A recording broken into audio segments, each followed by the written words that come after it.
په ټولیز ډول د افغانستان د ځمکې 2/3 برخه د لوړو غرنۍ زنځیرونو یعنی سلسلو خاښونو پوښلې ده. پاتې برخه یې هوار دښتونه، ریګستانونه او غونډۍ ډوله لوړې ژورې دي. د دې ځمکې هرې برخې ځانته د خپلو جیولوژیکي ځانګړتیاوو او امکاناتو سره سم طبیعي شتمني زیږولې او له خزانو ډکه لمن یې خپلو اوسیدونکو ته د سوغات دپاره ساتلې ده او دا شرایط یې هم ایښي دي چې دا سوغاتي جایزې به هغه چاته ورکوي چې وړتیا یې ولري. البته دا وړتیا د اوسیدونکو په کمال پورې اړه لري چې څومره کولی شي دا شتمني پیدا او د راسپړلو لپاره یې سوله ییز چاپیریال رامنځته کړي.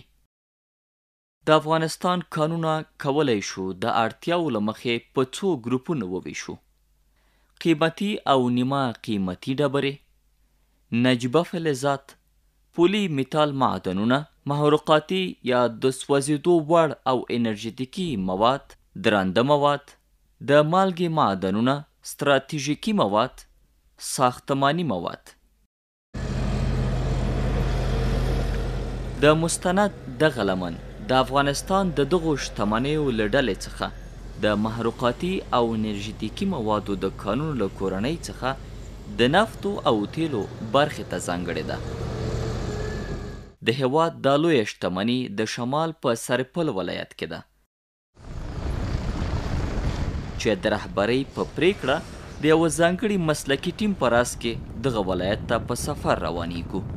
که څه هم د ژمي څپه ده او د شمال شاوخوا غرونه او ځمکې سپینو واورو پوښلي، خو زموږ دغه رسمي او درون سفر ته یې ځانګړې ښکلا وربخلې. تګ راتګ کې د هندوکش د غرونو لمنو سالنګ ته رسیږو، چېرته چې واوره، اوړی او ژمی انبار پرته وي. په همدې ورځو کې شوې واورې د سالنګ لویه لار د هر ډول ترافیکو پر مخ تړلې وه. تازه دغه لار نن د لویو موټرو پر مخ هم پرانیستل شوه.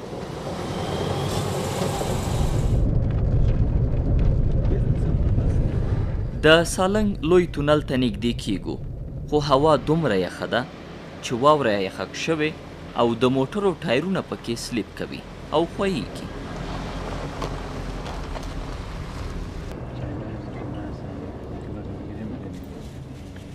د احتیاط او ډاډ لپاره باید چاینونه وتړو چې په اسانۍ او پرته له ویرې په خیر له سالنګ څخه واوړو. چی میکنی؟ چین بسته میکنی؟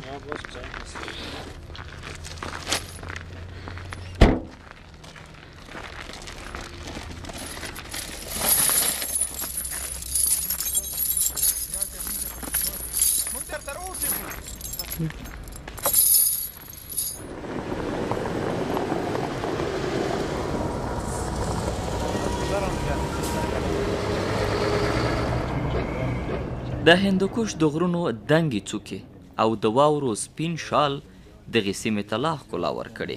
موږ خپل سفر ته ادامه ورکوو او له سالنګ څخه د مزار شریف، بلخ، جوزجان او سرپل پر لور خوځېږو.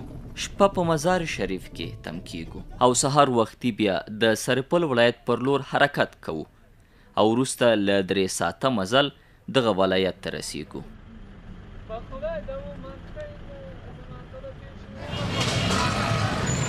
سرپل چې هم د افغانستان یو یخ ولایت دی، واورو پوښلی دی. د والي صاحب دفتر ته ځو او ورسره د خپل سفر موخه شریکوو. مخکې تر دې چې د سفر اصلي موخه راواخلو، سر کې سرپل ولایت د جغرافیایي موقعیت له مخې د والی بیان را پیژنی. ولایت سرپل یکی از ولایات شمالی افغانستان است که دارای 6 ولسوالی و همچنان 42 ریاست می باشد. در این ولایت در جغرافیاش اقوام مختلف با زبانهای مختلف زندگی می کنند. قوم ازبک، قوم پشتون، قوم هزاره، قوم ترکمن، قوم پشه‌ای، اینها با عنعنات با زبان مختلف در این جغرافیا زندگی می کنند و دارای فرهنگ‌های مختلف هستند. والی د کار د اسانۍ په موخه مشوره راکوي او په وینا یې د قشقرې د نفتو کان ته تللې لارې واورو پوښلي او یخک کې هم موټر نشي تللی.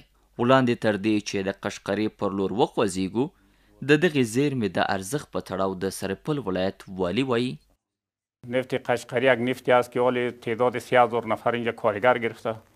نفت قشقری یک نفتی است که چند سالهای پیش هم کسی قرارداد کرده بود، تا هنوز هم قرارداد اونا نشده بود. تازه اول قرارداد دوباره چینایا قرارداد شده. انشالله نفت قشقری در سرپل بسیار هزینه بلند داره. د ولایت مقام له امکاناتو څخه په ګټه د قشقري پر لور حرکت کوو. په رښتیا هم لاره ټوله که غرونه دي او یا هم ځمکه سپینو واورو نیولې، کان ته په نږدېوالي چې خپله دا شتمني هم د یوې تپې پر سر پرته ده، ټوله سپینو واورو ښکلې کړې. خو په دې فکر چې د ځمکې لاندې د تیلو او د پاسه بیا د اوبو ذخیرې دواړه د لوی خدای جل جلاله لورینه او برکت دی چې پر افغانستان یې پیرزو کړی. دغه زیرمه د سرپل ولایت څخه په شاوخوا 15 کیلومترۍ کې پرته ده. له څه ځنډ مزل وروسته چې ورته مو هیجان هم و، د افغانستان دغې لوی زیرمې ته رسیږو. موترهای کلان میه بالا شده نمیتونه، توسط موتر دیگه کیبل شده کش کرده میان در اینجا بالا میکنن، در وقت نشیب شدن باز خودشون میرن.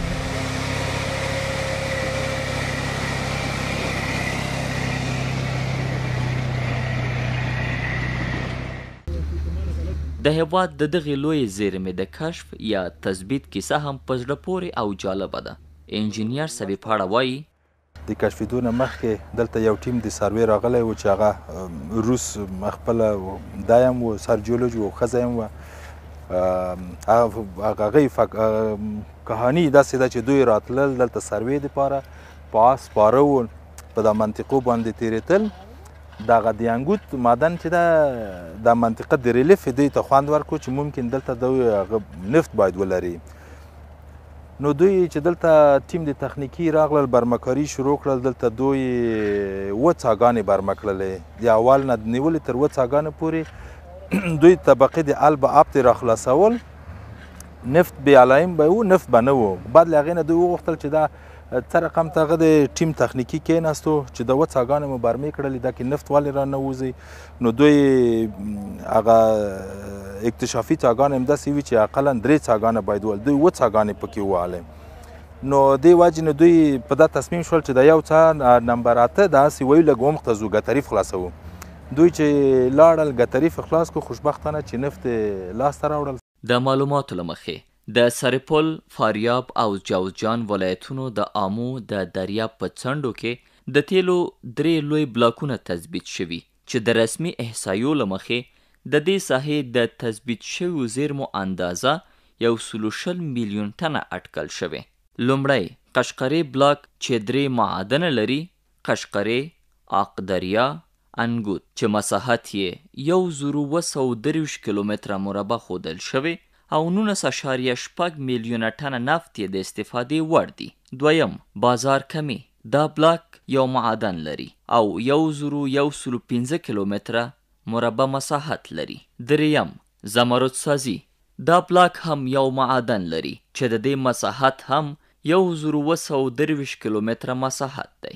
د تیلو دغه کان 10 څاګانې لري چې 5 یې د قشقري په سیمه کې دي او اوس هم د همدې ځای څخه د تیلو د ویستلو چارې پیل شوي دي. دغه 5 څاګانې بیا هر یوه یې د ژوروالي له مخې د تیلو ځانګړې کچه او اندازه لري.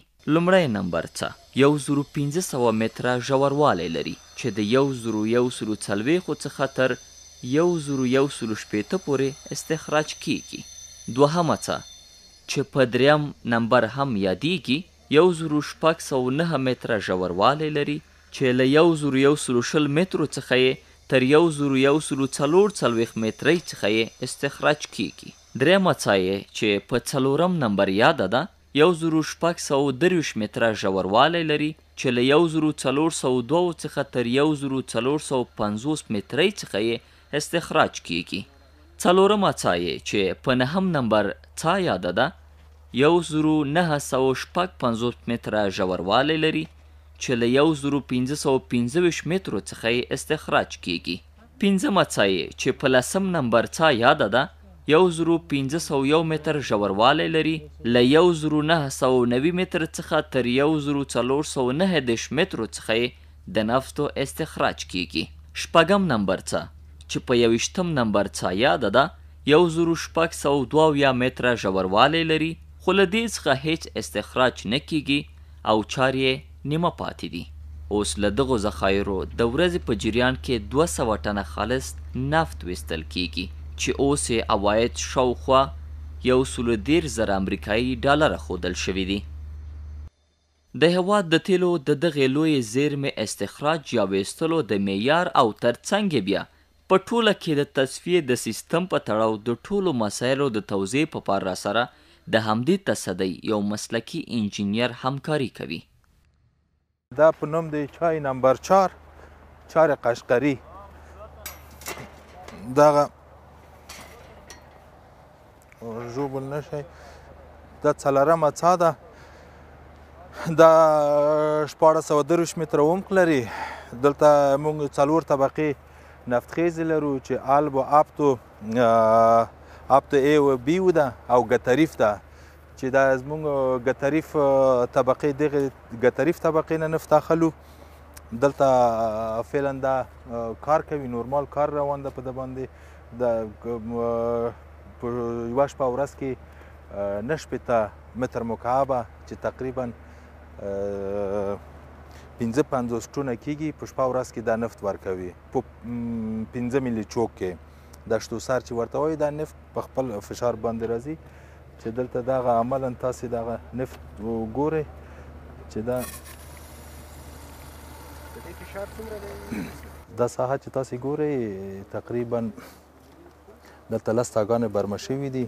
قبلا په روسانو وخت کې برمه شوي دي او چای نمبر 1 و 3 و 4 و 9 دا په کانتور کې دي. چای نمبر 2 5 و 6 و 7 دا د کانتور نه خارج دي چې فعلا عملا د 5 څاګانو نه مونږ استخراج کوو. چای نمبر 1 نه، چای نمبر 3 نه، چای نمبر 4 و 9 دا نه د څاګانو نه دلته استخراج کیږي. او دلته کله چې سین پی سی آی راغلی و دوی پلان درلود چې څاګان باید برمه شي چې د جملې نه یو چای 21 ده دوی برمه کړی چې تر اوسه پارفریشن شوی نه ده. نو د دومره وخت د 2018 نه د کار توقف و. اوس فعلا دپاره کله چې امارات راغی دوی پروډکشن کوو، استخراج کوو د څاګانو نه. د تقریبا د یوه هفته کیږي چې بیرته بلې کمپنۍ سره په نوم د افغان چین چې دوی سره قرارداد وشو. نو اوس خوشبختانه دوی کارونه تقریبا روان دي.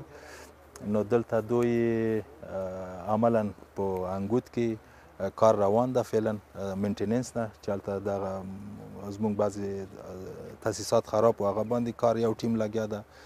یو ټیم دلته کار کوي چې دلته منظم پروډکشن روان ده او په راتلونکي کې ممکن یوه میاشت وروسته چې ځکه اوس فعلا د دوی نوی کال را روان ده د نوي کال په وجه دوی معطله شول راغلي نه دي.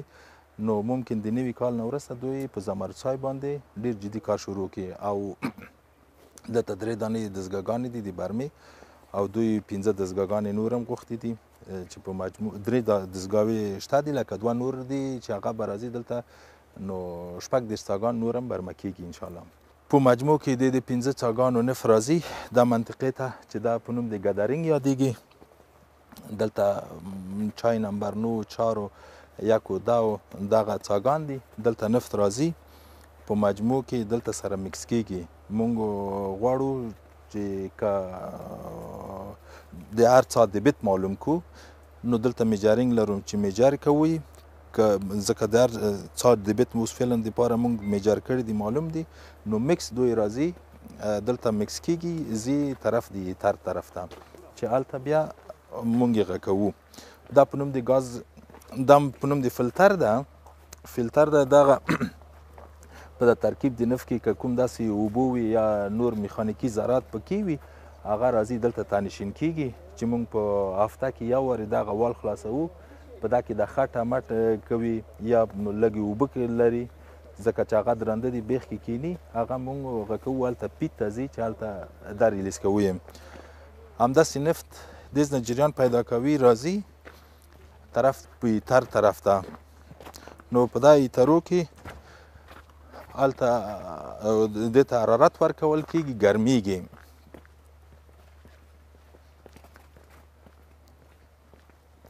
اوس فعلا دپاره دا معدن ځوان ده، تر اوسه دومره استخراج نه دی ترې شوی. نو دلته موږ کیمیکال هم لرو، که چیرې د وخت په تېرېدو سره ده کې اوبه پیدا شي بیا کولی شو چې دې غذې نه موږ مواد کیمیاوي مواد دي چې هغه پکې پمپېږي تر څو هغه اوبه د هغه نه جدا شي. دلته دغه سیستم په نوم د ایتر یادېږي. خپله قشقري معدن کې دغه 3 ایتره موجود دي. ایتر نمبر 1 و 2 و 3 فعلا 3 واړه خاموشه دي، ځکه چې په ترکیب د نفت کې اوبه شته نه، نو دې ته ضرورت نه ده پېښ شوی چې هغه وکړو موږ دوی نه استفاده وکړو.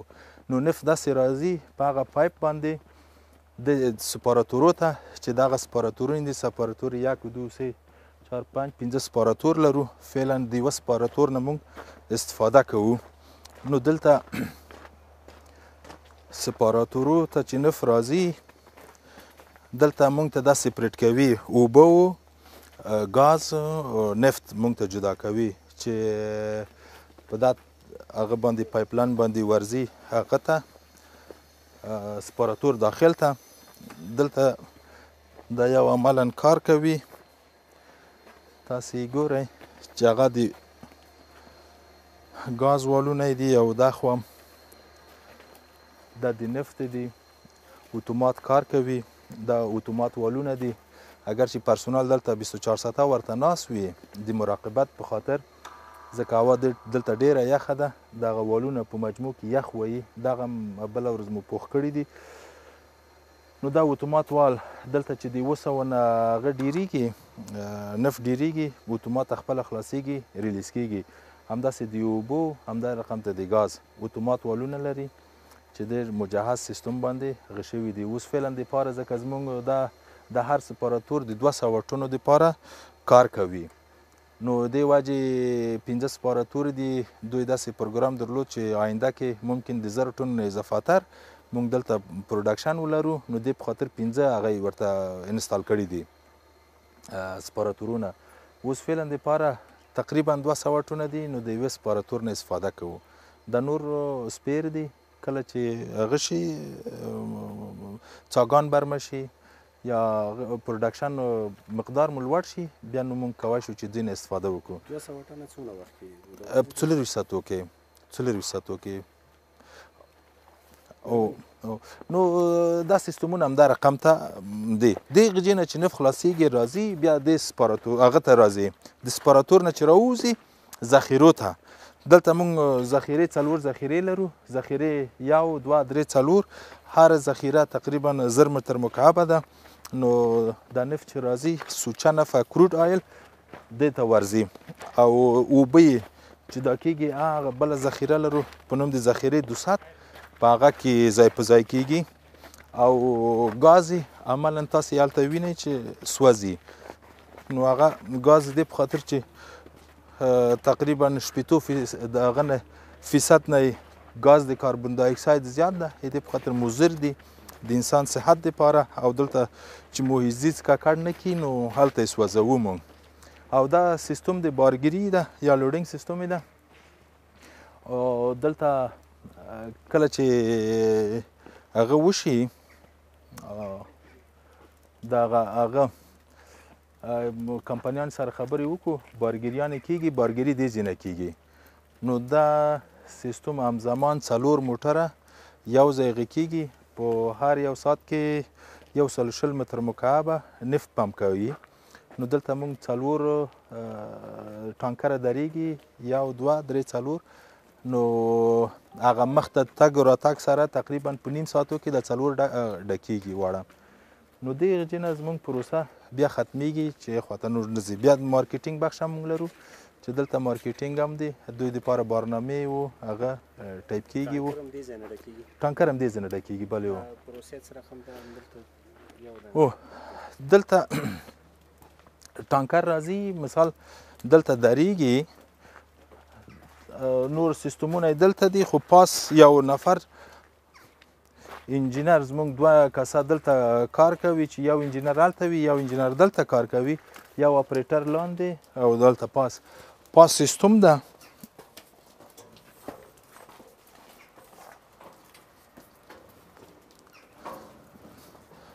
او د برق اوس ګل کړی ده د په خاطر چې هغه نه خلاصې کړي برق سویچ شي.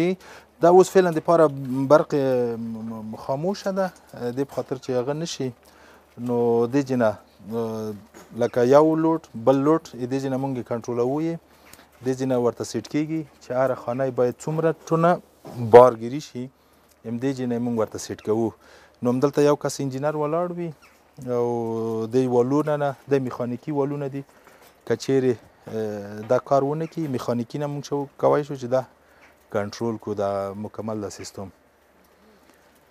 نور دغه جنه چې راشي دې چې پورې زموږ مسؤلیت ده چې دوی هغه کوي دې نه وروسته چې وځي نو بیا د ایچ سی مربوط کیږي او د پی پی اف چې دوی څه رقم ته باید وایرسي د نه تصفیه شوي بل یو کروډ و دلته چې مونږ ته کله قرارداد راځي په قرارداد کې لیکل شوي وي چې هغه کوم نفت چې تاسو مونږ ته راکوئ څومره باید فیصدي د اوبو څومره وي او څومره باید د سلفر مقدار څومره وي او د اوبو مقدار څومره وي چې دې نه اضافه نه وي. نو مونږ دې وجې لابراتوار لرو همدلته نمونه اخیستل کیږي د څاګان نه په حضورداشت خپل هغه څوک چې نفت اخلي یا بایر وي خپل د مونږ پروډکشن ټیم وي او لیبراتوري وي او آموداري هم وي دغه 4 بخشه وي دوی مونږ نمونه ورته اخلو د ذخیرو نه دوی وړي لابراتوار ته د اوبو مقدار د ډنسیټي دا مونږ ته ښایي چې فعلا دپاره سلفر مقدار کم ده او دوی چې کوم شی مونږ نه وړی دي څه نه دي ویلي چې سلفر مقدار یا جګ د لوړ ده. کله چې هغه وکړي د مقدار د سلفر هم مونږ ګورو د اوبو او د ډنسیټي دا مونږ ورته ګورو نظر په هغې محاسبه ورته کوو چې څومره کیږي یو هغه ته یې باروو ټانکر ته او په مجموع کې بیا مونږ دوی ته هغه ورکوو بارنامې ورکوو چې په هغه کې په مجموع کې لیکل کیږي چې څو ټانکره شول هر ټانکر کې څومره شول او په مجموع کې څومره شول څومره نفت شول د هغه نه منفي کیږي ورته ویل کیږي چې سبا ته یا دومره موټر دوی مونږ ته تدارک ویني راځي مونږ ته مونږ چې دلته هغه کوو پروډکشن کوو دا په مجموع کې د 15 څاګان نه 200 ټنه چې مونږ یادوو دا کروډ آیل دی لکه اوبه او ګاز یې ترې بیل شوي وي دا چې کومه ذخیرې ته ځي مونږ دا محاسبه کوو هغه مقدار د اوبو چې دي هغه هم جمع د ګاز هغه ځان ته محاسبه کوو کله چې ذخیرې ته راځي چې مونږ بایر ته یې ورکوو نو هغه بیا کروډ وي ځکه خالص وي چې پاکې نه وي موجود نو هغه مونږ نه دوی اخلي د کوچري اوبه ولري یا مثال د نور میخانیکی ذرات ولري یا سلفر مقدار ډیر وي بیا غاز مونږ نه دوی نه اخلي ځکه دوی بیا ریفاینري سره مچ نه کوي. دغه هغه نفت دی چې څانه راغلی دلته سپریټ شوي دي ګاز او اوبه یې بیل شوي دي او دغه چټل مونږ کې دغه نفت دی کروډ آیل دی چې د هغه نه راوتي دي د څا نه راوتي دي او دلته سپریټ شوي دي اوبه یې بیله شوې دغه هغه نفت دی چې دلته مونږ ذخیرې ته ځي ځکه دا اتومات وال ده په دا نه تېر دا پاک شوي تیل دی دغه پاک شوي تیل دی چې د څا نه راوتي دي او دلته مونږ هغه کوو او هر هفته مونږ دې نه نمونه اخلو یوه نمونه اخلو لابراتوار ته یې لیږو دې په خاطر چې لابراتوار پاس په کم کې ده نو چې دې په خاطر چې په د ترکیب کې اوبه تېرې نه شي ممکن هغه کار درست ونه کړي سپریټ یې نه شي کړلی نو موږ ته معلومات کېږي که چیرې فیصدي د اوبو زیاتېږي کمیږي هلته واټر انټرفیس لري یا پاس هغه وال ورته تړو هغه کوي هغه کانتاکټ د نفت او ګاز سره بیلوو نو دې وجې اوس فعلا دپاره هر سیستم عیار ده اوبه یې صفر دي نو دې ځای نه چې وځي کروډ آیل دی او ذخیره کیږي. هیواد کې د کورنۍ جګړو له امله د ملي شتمني هم نه ده پاتې شوې او د خلکو په وینا چې د جنګونو په دوران کې به له دې زیرمو هم په غیر قانوني توګه په زغرده استخراج را روان او آن دا چې ځینې وختونه به نفت همداسې خوشې او خلکو به د اوبو په ویالو کې د اوبو له سر څخه نفت راټولول او سوځول یې. په دې وروستیو کې بیا د افغانستان اسلامي امارت د کانونو د وزارت لخوا د نفتو دغه کانونه آزادې بولۍ ته وړاندې شول چې د چین هیواد د نفت ملي شرکت دغه قرارداد ترلاسه کړ او لاسلیک یې کړ. د کانونو وزیر بیا وایي چې دغه قرارداد په داسې یو ډول ترتیب شوی چې په هر اړخ کې د افغانستان ګټه په نظر کې نیول شوې ده. د خپل قرارداد ډیر لوی تفصیل لري، ډیر زیات مواد دي پکې. 0% خو یو وارې موږ پکې شریک حکومت هغه کې به موږ خپل مصرف کې 0% موږ ورکوو، یعنی 80% مصرف دوی کوي، 0% مصرف موږ کوو. عواید هم دغسې دي، 80% استخراجي هغه یو قسم حسابېږي، دا 0% چې موږ مکمل دي. یو دوم دا چې 15% د استخراج چې کېږي هغه حق الامتیاز د افغانستان ده، هغه به اول نه راکول کېږي.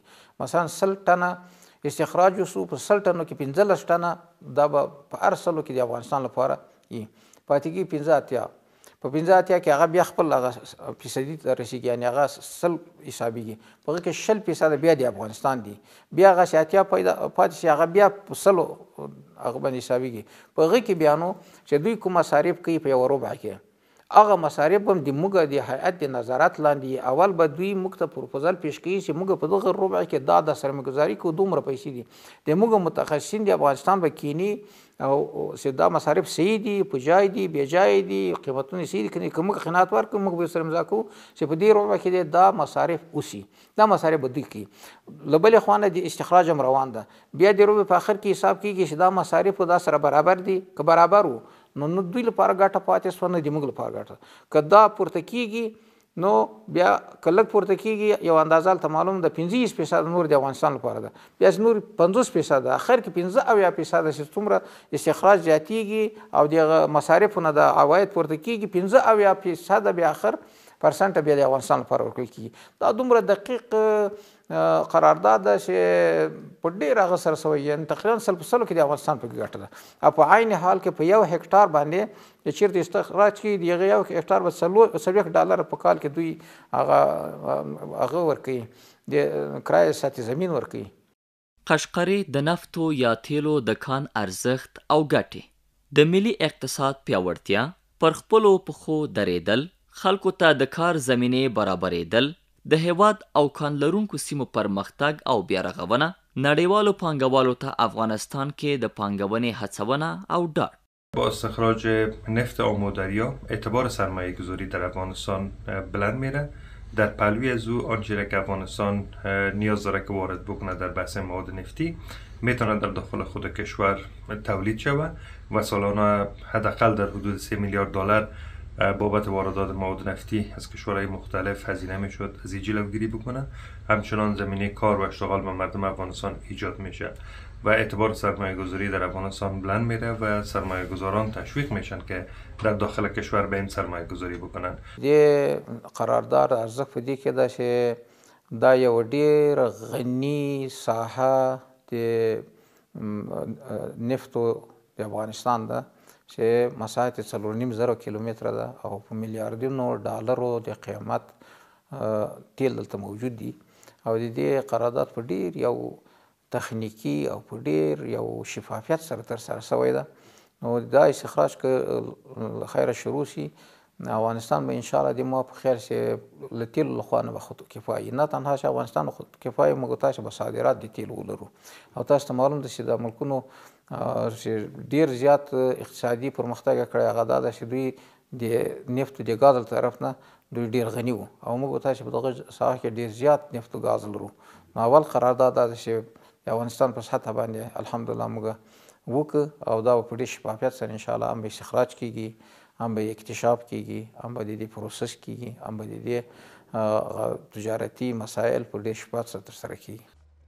له دغو ذخایرو اوس هم د نفتو ویستل روان دي او د معلوماتو له مخې د ورځې 200 ټنه نفت ویستل کېږي چې د عوایدو له مخې 130,000 امریکایي ډالره اټکل شوي دي.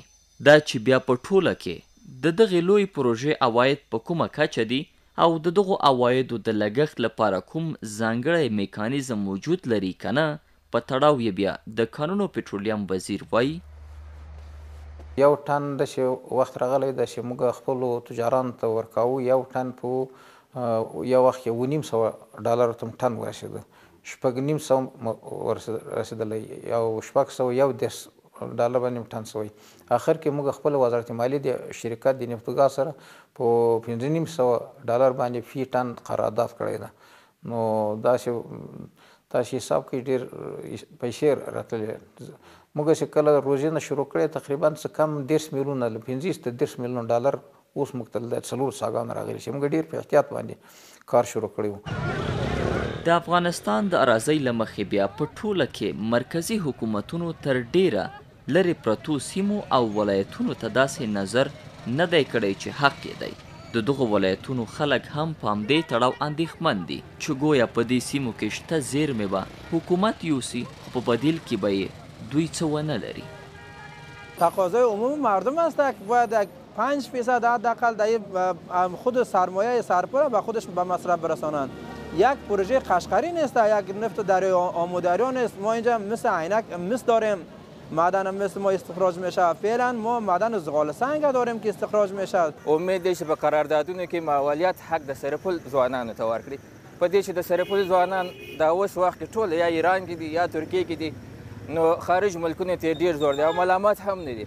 په دې سرپل ولایت کې نه چا داسې فابریکه جوړه کړې ده چې په هغې کې زموږ ځوانان په کار باندې سي، نه چا بل داسې خدمت کړی او خپله تیل لرو، ماشاءالله د ګاز لرو، که اسلامي د افغانستان اسلامي امارت په دې باندې کار وکړي، نو امید دی چې دا ټول ځوانان به انشاءالله بیرته راوګرځي. خواست ما این است که وقتی همین پروژه اگر افتتاح میشه در اینجا افراد استخدام میشه، تعداد فیصدی زیاد همین افراد باید از خود سرپل استخدام شود، چون اکثریت جوانای ما بیکار است.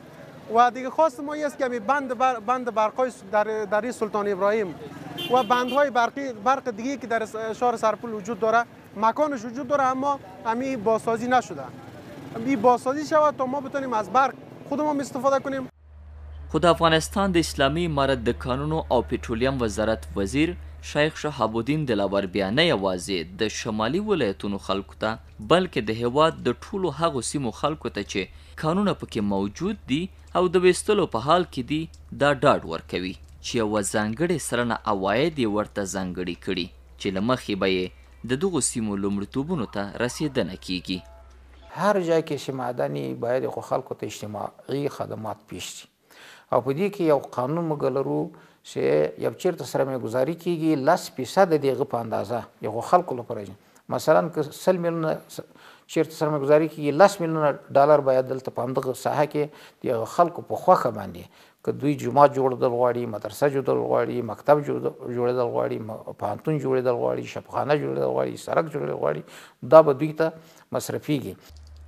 د اوس لپاره ښه زیری دا دی چې د شوي قرارداد د معلوماتو له مخې د چینایي شرکت سره ترسره شوی په دغو سیمو کې به د مسلکي انجینرانو له مخې بیا هم سروې کیږي او شاوخوا 10 نورې څاګانې به وهل کیږي چې له مخې به یې د تیلو د ویستلو په کچه کې پوره زیاتوالی راځي او په ورځ کې له 200 ټنو څخه به 1000 ټنو ته رسیږي چې په عوایدو کې به یې هم د پام وړ زیاتوالی راشي.